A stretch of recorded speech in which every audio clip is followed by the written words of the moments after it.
नमस्कार साथियों, मेरी भाषा हिंदी भाषा परिवार में आप सभी का एक बार फिर से स्वागत है। आज हम पढ़ने वाले हैं ओम प्रकाश वाल्मीकि जी की कहानी अम्मा। ये दलित हिंदी साहित्य की प्रमुख कहानी हम कह सकते हैं और ओम प्रकाश वाल्मीकि जी ने दलित हिंदी साहित्य को ऊंचाइयों तक पहुंचाने का कार्य किया है। उन्होंने दलित जीवन से जुड़े यथार्थ को सभी के सामने खोल कर रख दिया है और उन्होंने अपने साहित्य के माध्यम से ये बताने का प्रयास किया है कि जो परिवर्तन हम सुन रहे हैं या जिस परिवर्तन की हम बात कर रहे हैं वो पूरी तरह से उन दलितों तक नहीं पहुंचा है। उनका जीवन आज भी इतना ही दुखद और मार्मिक हम कह सकते हैं और अम्मा कहानी इसका साक्षात प्रमाण हम कह सकते हैं। आइए बिना देरी किए हुए पढ़ते हैं कहानी अम्मा। कहानी की शुरुआत इन पंक्तियों से होती है। ये कहानी अम्मा की है, आप कह सकते हैं, लेकिन किसी एक अम्मा की नहीं। न जाने कितनी अम्मा सुबह सवेरे हाथ में झाड़ू कनस्तर थामे गली मोहल्लों में मिल जाएंगी, जिनका जर्जर शरीर वक्त के थपेड़े खाकर धीमे धीमे लयहीन तरीके से गतिमान है, फिर भी ठहरे हुए जल की तरह दिखाई पड़ता है। उनका हर एक पल एक अनजाने अदृश्य भविष्य की ओर जा रहा है, जिसके बारे में तमाम भविष्यवाणियाँ, बौद्धिक कलाबाजियाँ और कल्पनाएं बिखर जाती हैं या झूठी साबित होती हैं। मैं जिस अम्मा की बात कर रहा हूँ उसका नाम क्या है मैं नहीं जानता। शायद वे स्वयं भी अभी तक अपना नाम भूल चुकी होगी, क्योंकि जब वे मायके से ससुराल आई थी तो सास ससुर ने उसे बहू कहकर पुकारा, देवर और ननद ने भाभी या भावज, पास पड़ोस की बड़ी बूढ़ियों ने उसके खसम के नाम पर सूकड़ू की बहू नामकरण अनजाने में ही कर दिया था। शुरू के दिनों में सूकड़ू उसका नाम नहीं लेता था। दिन भर तो वह माँ बहन के साये में घिरी रहती थी। देर रात सूकड़ू चुपके चुपके उसकी चारपाई पर पहुंचता था, वह भी चोर की तरह दबे पांव। कुछ ही देर के लिए उसमें भी डर लगा रहता था, कहीं बहन या माँ जाग न जाए। एक छोटे से आंगन में टीन की छत और लकड़ी के फट्टों को जोड़कर रहने भर की जगह थी। इस थोड़े से वक्त में बात करने की फुर्सत ही कहाँ होती थी। उन दिनों आज की ये अम्मा तो वह नहीं थी जो घिसट घिसट कर धीमे धीमे कदमों से चलती है, जिसकी गंदी साड़ी सामने से पेट के पास ठुसी रहती है। सन जैसे रूखे बाल, झुर्रियों से भरा चेहरा, मिचमिची आंखों वाली अम्मा, वक्त की मार ने जिसकी एक आंख को छोटा कर दिया है और जिसके सामने के दांत टूटे हुए हैं। जो एक आध बचा है वह भी भड़बूजे की कढ़ाई में उछलते मकई के दानों की तरह हिलता है। उस समय की बात ही कुछ और थी। लंबे घने बाल, चंचल गहरी काली आंखें, सांवला सलोना रूप, भरा पूरा शरीर, जिसकी मोहक गंध ने सूकड़ू को सम्मोहित कर लिया था। उन थोड़े से पलों को पाने के लिए वह दिन भर कुलाचे मारता था। आज भी उसकी स्मृति में वे थोड़े से दिन ही सबसे अच्छे दिन हैं। भले ही वह थोड़ी देर का साथ होता था, फिर भी भरपूर जिए गए क्षण कह सकते थे। जब पहला बेटा हुआ तो उसका नाम बड़े जतन से शिवचरण रखा गया था। सूकड़ू को भी अब जरूरत महसूस होने लगी थी दुल्हन को किसी नाम से पुकारने की, और उसने एक दिन उसे सीबू की अम्मा कहकर पुकार लिया था। सीबू की अम्मा अब सिर्फ अम्मा भर रह गई थी। सूकड़ू तो अभी भी सीबू की अम्मा ही कहकर बुलाता है। नाती पोतों से भरा पूरा परिवार है अम्मा का। उसके 7वें दशक में पहुंचकर शरीर साथ छोड़ने लगा है। अक्सर बीमार रहने लगी है, जोड़ों में दर्द से परेशान है, फिर भी 10-15 घरों का काम निपटा कर ही घर लौटती हैं। सफ़ेद कपड़े अम्मा की कमजोरी थे। आज भी जब झाड़ू और टूटा फूटा बदरंग कनस्तर लेकर अम्मा काम पर निकलती है तो सफ़ेद साड़ी ही उसके तन पर लिपटी रहती है। यह समय की मार है कि अब ये सफ़ेद साड़ी सफ़ेद होने का एहसास भर है। सफ़ेद रंग न जाने वक्त के साथ कब पीले मटमैले रंगों में बदल गया, वह समझ भी नहीं पाई। समझ तो वह ये भी नहीं पाई थी कि समय इतनी तेजी से कैसे बदल गया। गांव देहात की लड़की शहर में आकर चौकन्नी हिरनी की तरह हर चीज को अचरज से देखती थी उन दिनों। आज सास ससुर का देहांत हुए कई बरस हो गए थे, लेकिन उसे अच्छी तरह याद है जब पहली बार सास उसे ठिकानों में सलाम की रस्म पूरी करने ले गई थी तो उसने कभी सोचा भी नहीं था कि एक दिन वह भी सास की तरह झाड़ू और कनस्तर हाथ में लेकर दरवाजे दरवाजे घूमेगी। सास ने बाकायदा ट्रेनिंग दी थी उसे कैसे दरवाजे पर पहुंचकर आवाज़ देना है, कैसे टट्टी में घुसना है, कैसे पानी डालना है, फिर झाड़ू के कितने हाथ दाएं कितने बाएं चलाने हैं, किस घर में किससे कैसे और कितनी बात करनी है, घर आंगन में कितनी दूर तक जाना है, आंगन में पड़ी किसी चीज़ को नहीं छूना है, कोई चाय पानी दे तो कप या गिलास वापस कहाँ रखना है। हर एक ठिकाने में आंगन के किसी कोने, आले या छोटे मोटे पेड़ की टहनी पर एक आध कप या गिलास सास ने संभाल कर रखे थे, जो वक्त ज़रूरत पर काम आते थे। और भी न जाने कितनी बातें सास ने उसे समझाई थी। वह अचरज से सास की कही बातें सुनती थी।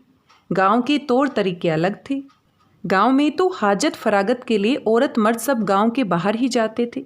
हाजत फरागत होता है टॉयलेट के लिए जाना। शहरों में टॉयलेट बनने शुरू हो गए थे, लेकिन ये कहानी जिस समय लिखी गई है और जिस दलित समाज की हम बात कर रहे हैं, वहाँ पर घरों में टॉयलेट नहीं होते थे। हाजत फरागत के लिए उन्हें खेतों में जाना पड़ता था, खुले में जाना पड़ता था। वैसे भी गांव में ज़्यादातर काम खेत खलिहान के ही होते थे। ये काम उसके लिए एकदम नया था। टट्टियों के दरवाजे खोलते ही उसका सिर भन्ना जाता था दुर्गंध के कारण।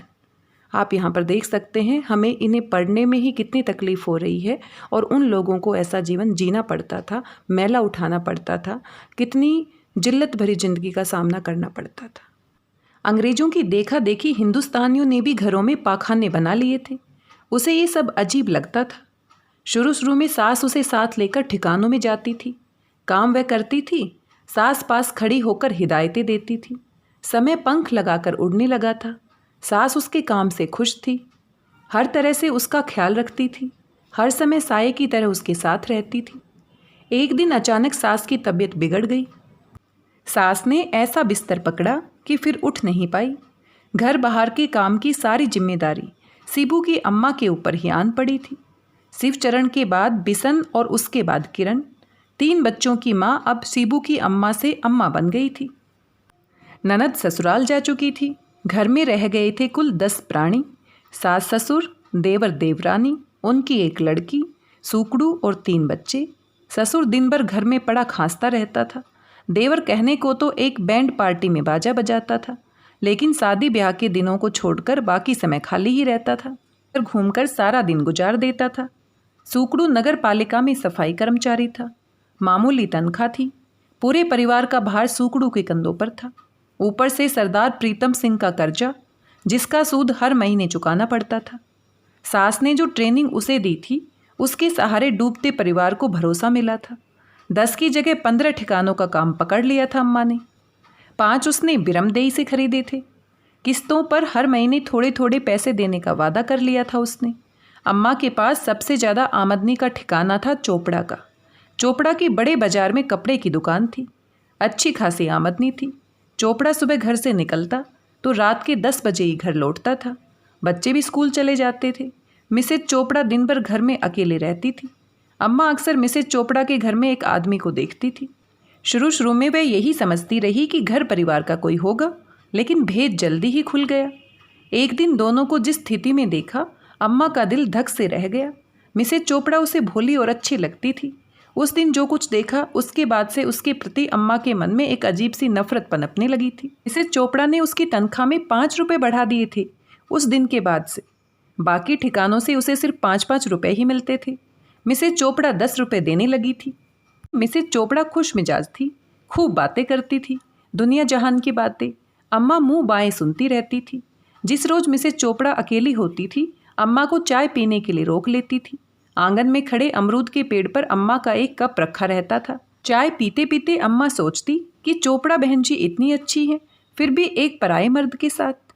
छी छी कहते हुए भी शर्म आती है। एक रोज जब अम्मा उसके घर पहुंची तो मिसेज चोपड़ा बाथरूम में थी। वह आदमी बेडरूम में बैठा हुआ था। अम्मा ने आवाज़ देकर कहा, बहन जी पानी डाल दो, सफाई हो गई है। मिसेज चोपड़ा ने बाथरूम से ही आवाज़ देकर कहा, विनोद प्लीज 1 बाल्टी पानी जमादारनी को दे दो, मैं सिर धो रही हूँ, देर लगेगी बाथरूम से निकलने में। बाल्टी नल के नीचे लगी है। वह उठा और पानी की बाल्टी अम्मा के सामने लेकर रख दी। मुस्कुराकर अम्मा को देखा। अम्मा ने पानी डालने के लिए हाथ का इशारा किया। विनोद ने टट्टी में पानी डालने की बजाय अम्मा की कमर में हाथ डालकर उसे अपनी ओर खींचा। अम्मा इस हरकत से हड़बड़ा गई। चीखकर बोली, क्या कर रही हो ये, छोड़ो। छूटने के लिए कसमसाने लगी। विनोद ने दबाव बढ़ा दिया और कसकर अपने सीने से भींच लिया। अम्मा को लगा जैसे आदमखोर ने उसे दबोच लिया है। वह बंधन ढीला करने के लिए जोर लगा रही थी। जैसे ही पकड़ कुछ कम हुई, झटका देकर उसने खुद को मुक्त कर लिया। हाथ में थमी झाड़ू की मूठ पर हथेली कस गई। पूरी ताकत से झाड़ू का वार सीधा उसकी कनपट्टी पर कर दिया। चोट लगते ही वह हड़बड़ा गया और बेडरूम की तरफ भागा। अम्मा लगातार उसे पीटते हुए बेडरूम में घुस गई। वह नीचे फर्श पर गिरा पड़ा था। अम्मा की झाड़ू सड़ाक सड़ाक उस पर पड़ रही थी। मुंह से गालियां फूट रही थी। चीख पुकार सुनकर मिसेज चोपड़ा अर्धनग्न अवस्था में बाथरूम से बाहर आ गई। बेडरूम का दृश्य देखकर भौंचक रह गई। विनोद को बचाने के लिए दौड़ी। रुको, ये क्या कर रही हो? रुको, मत मारो उसे। मिसेज चोपड़ा ने उसके हाथ से झाड़ू छीनने की कोशिश की। अम्मा ने उसे भी धक्का देकर पीछे धकेल दिया। 2-3 बार और किए। रुककर बोली, बहन जी, इस हरामी के पिल्ले से कह देना हर एक औरत छिनाल ना होवे है। अम्मा की आंखों में लाल सुर्ख डोरे अंगारों की तरह दहक रहे थे। गुस्से में शरीर कांप रहा था। अम्मा का सांवला रंग और गहरा हो गया था। विनोद की वहशियत ठंडी पड़ चुकी थी। झाड़ू की मूठ का एक तगड़ा हाथ उसकी आंख पर पड़ा था। आंख के आसपास नीले रंग का बड़ा सा गुमड़ उभर आया था, जिसे हथेली से दबाए वह फर्श पर औंधा पड़ा था। अम्मा ने कनस्तर उठाया और दंदनाते हुए बाहर निकल गई। अगले दिन उसे चोपड़ा का ठिकाना सस्ते दामों हरदोई को बेच दिया। साथ में पूरी घटना भी उसने हरदोई को विस्तार से सुना दी। हरदोई बदजबान औरत थी। गालियां तो उसके मुंह से धारा प्रवाह फूटती थी। गाली के बगैर उसका कोई वाक्य ही पूरा नहीं होता था।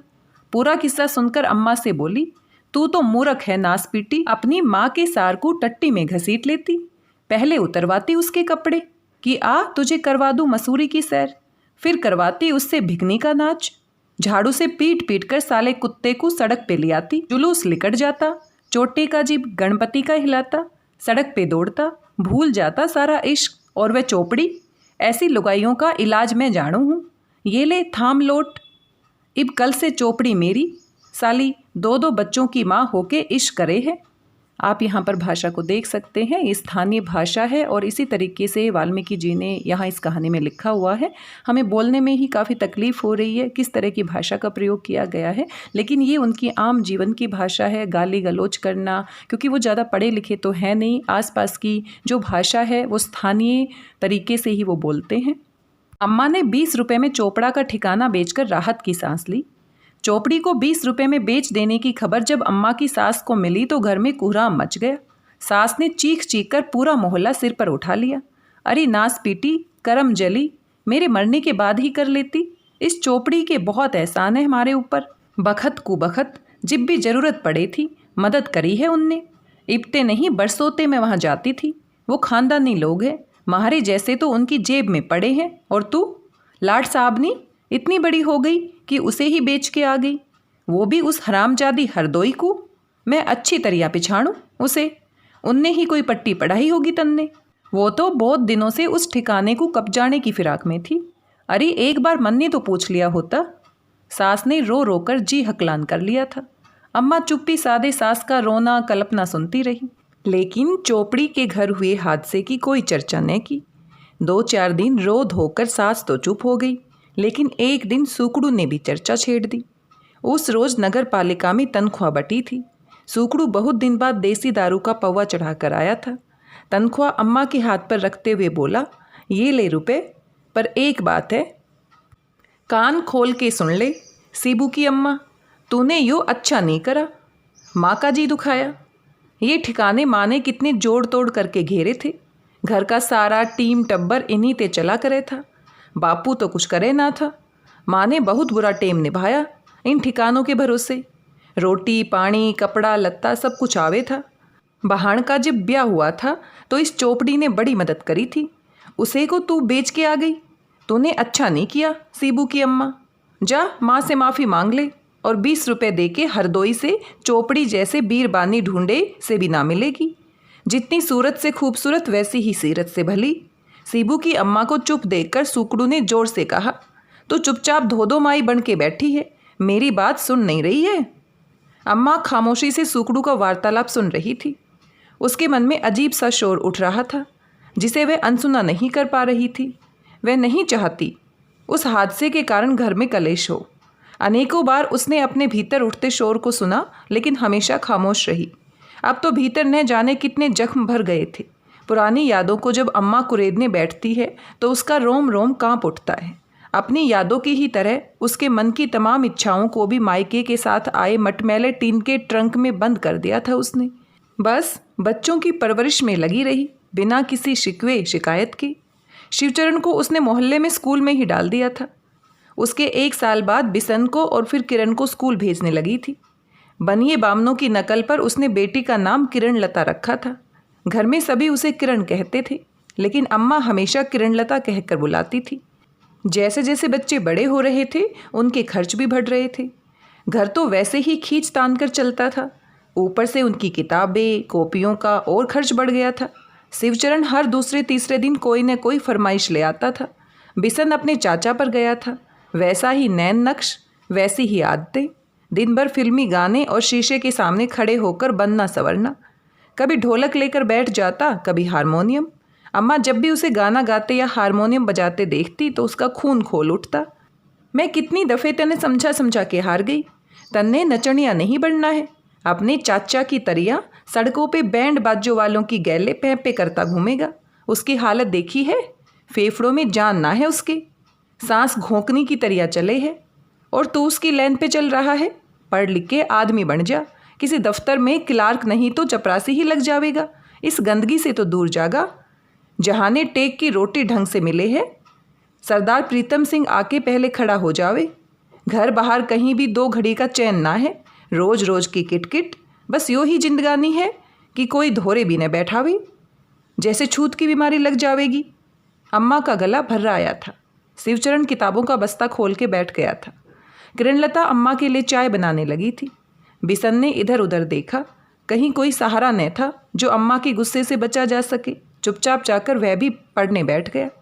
किरणलता को अम्मा ने कभी डांटा नहीं, हमेशा कहती थी पराए घर जाएगी, पता नहीं कितने दिन का साथ है, इसे क्या डांटना। 2 अक्षर सीख लेगी तो कम से कम अपने सुख दुख की खबर तो दे दिया करेगी। चिट्ठी के 2 हरफ लिखवाने के लिए भी दूसरों का मुंह ताकना पड़े है।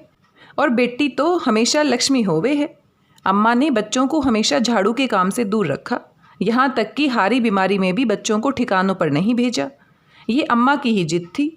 सास ससुर या जात बिरादरी के लोग टोकते तो कह देती, ना मैं अपने जातकों को इस गंदगी में ना धकेलूंगी, मेहनत मजदूरी करा लूँगी, पर उनके हाथ में झाड़ू न दूंगी। शिवचरण 10वीं पास करके ही नगर पालिका में क्लर्क की जगह पर एवजी का काम करने लगा था। ये काम उसे एक ठेकेदार के जरिए से मिल गया था। जो भी वेतन मिलता था उसमें से 20% ठेकेदार को देने पड़ते थे। ठेकेदार को देने के बाद जो भी बचता था वह अम्मा के हाथ में थमा देता था। अम्मा को विश्वास होने लगा था कि अब दिन पलटेंगे। नगर पालिका में शिवचरण ने अपनी जगह बना ली थी। थोड़ी बहुत नेतागिरी भी वह करने लगा था। उन दिनों शहर में एक मजदूर नेता का बड़ा रोबदाब था। शिवचरण उसके पीछे लग गया था। जब भी उसकी मीटिंग होती या जुलूस होता, शिवचरण उसमें बढ़ चढ़कर भाग लेता। झंडे लगाना, पर्चे बांटना, नारे लगाना, ये सारे काम शिवचरण करता था। थोड़ा बहुत भाषण देना भी उसने सीख लिया था। उसका फ़ायदा शिवचरण को यह हुआ कि नगर पालिका के तंत्र में उसकी घूसपैठ होने लगी थी। कई अफसरों और बाबुओं से संपर्क बनाने में उसे सफलता मिल गई थी, जिसके फलस्वरूप जो काम ठेकेदार कराता था वे अब शिवचरण कराने लगा था, जिससे उसकी आमदनी बढ़ गई थी। आदमी जब आदमखोर हो जाता है तो फिर अपना पराया नहीं देखता, बस उसे खून चाहिए। शिवचरण के साथ भी ऐसा ही हुआ था। सगे संबंधी हो या जात बिरादरी के अन्य लोग, सभी के काम कराने के बहाने कमीशन लेने लगा था। अपने पराये का कोई भेद उसमें नहीं था। लोग कहते थे कि उसकी आंख में सूअर का बाल है। उसकी बढ़ती आमदनी देखकर भी अम्मा समझ नहीं पाई थी। सूकड़ू नगर पालिका में ही काम करता था, फिर भी उसने शिवचरण के काम के बारे में कभी अम्मा से चर्चा नहीं की थी। एक दिन हरदेई की बहू चोपड़ा के ठिकाने का काम निपटाकर जैसे ही गली में आई, सामने से अम्मा को आते देखकर ठिठक गई। बहुत आदर भाव दिखाते हुए बोली, अम्मा जी तुम अभी भी काम करो हो, अब तन्ने के कमी है। जेठ जी तो भतेरा कमावे है। रामकिशन को नौकरी दिलवाने के 3000 रुपये लिए थे, सभी जाने हैं। बहू तू किसकी बात करे है? शिवचरण की। उनने 3000 लिए? तन्ने कहाँ से सुन लिया? अम्मा ने अचरज से कहा। अम्मा जी अनजान न बनो, जिस घर में गड्डी लौट आवे है तो उस घर को भी पता हो जावे है। फिर तुम तो माँ हो, घर की मालकिन। हमने तो सुना है उसी ने सारे पैसे थारे ही हाथ में ला के धरे हैं।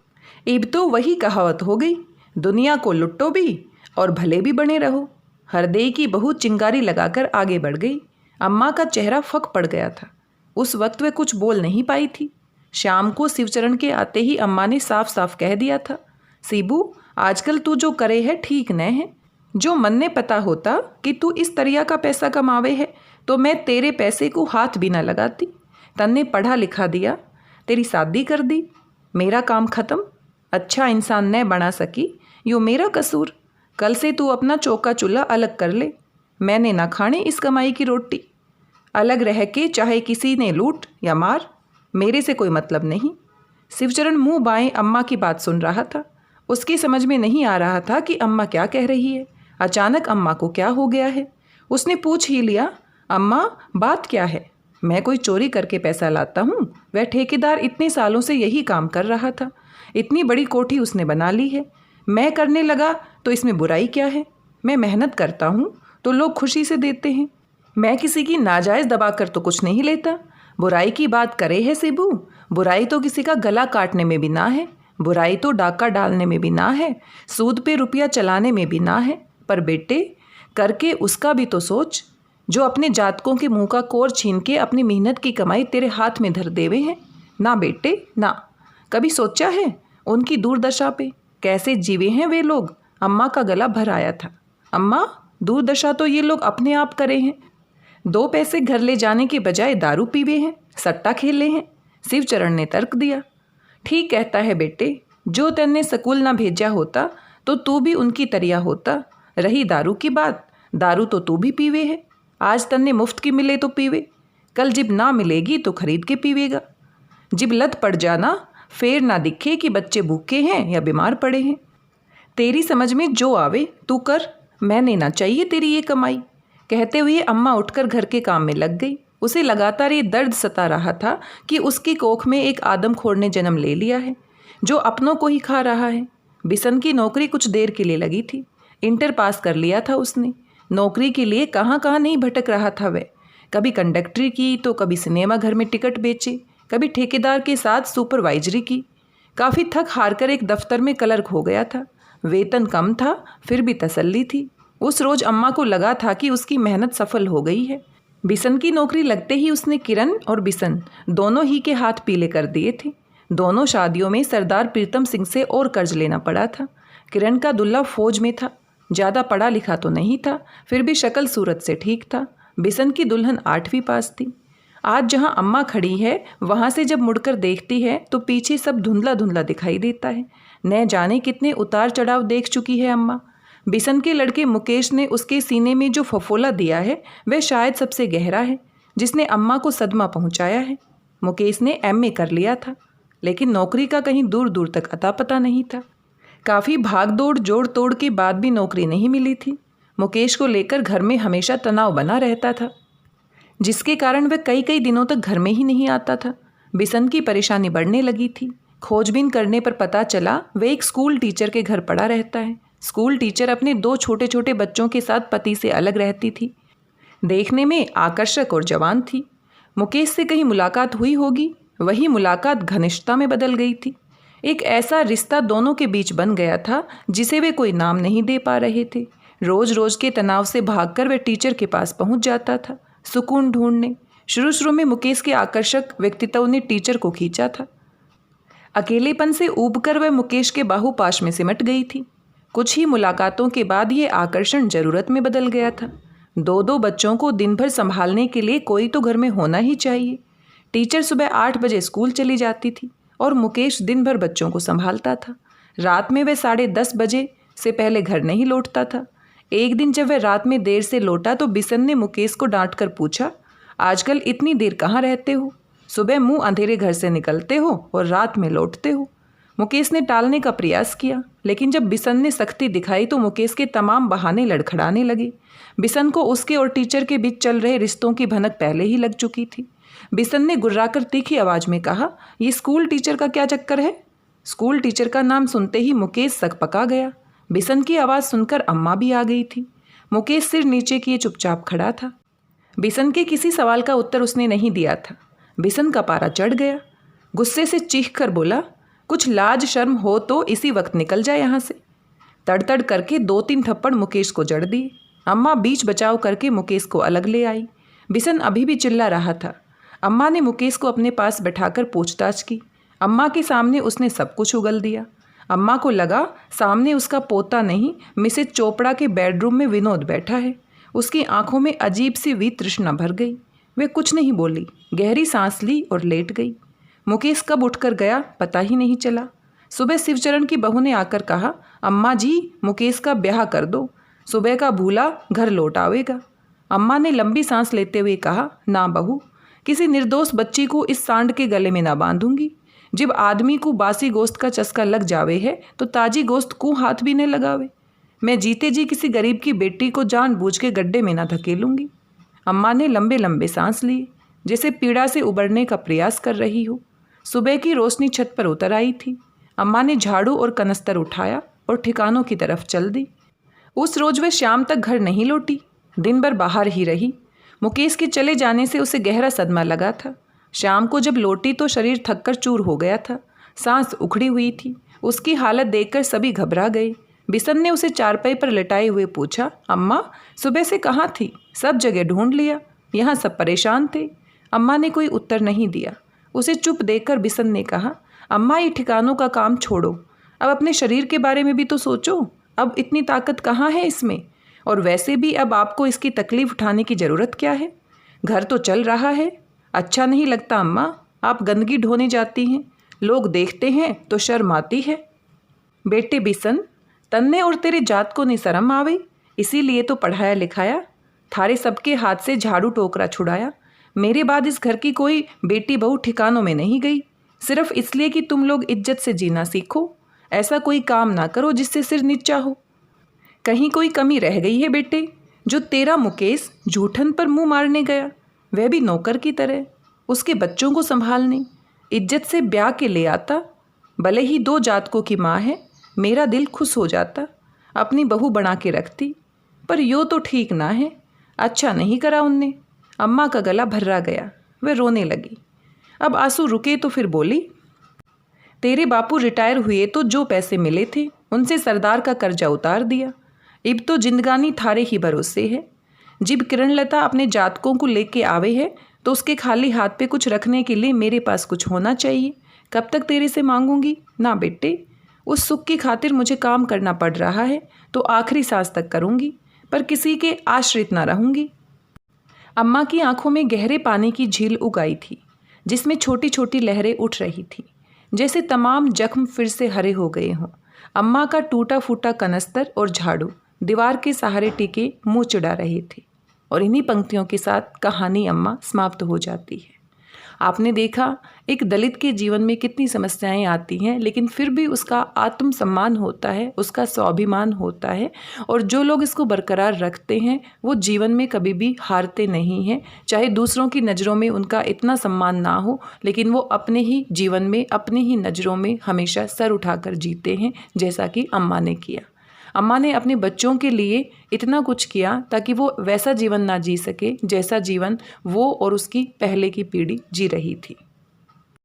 लेकिन इतना करने के बावजूद, पढ़ाने लिखाने के बावजूद, जब उनके बच्चे सही रास्ते पर नहीं चल पाते हैं तो अम्मा कहीं ना कहीं टूट जाती है, और वो नहीं चाहती कि जो काम उसको दूसरों को करते हुए देखकर गलत लगता है वही गलत काम उसके खुद के बच्चे करें।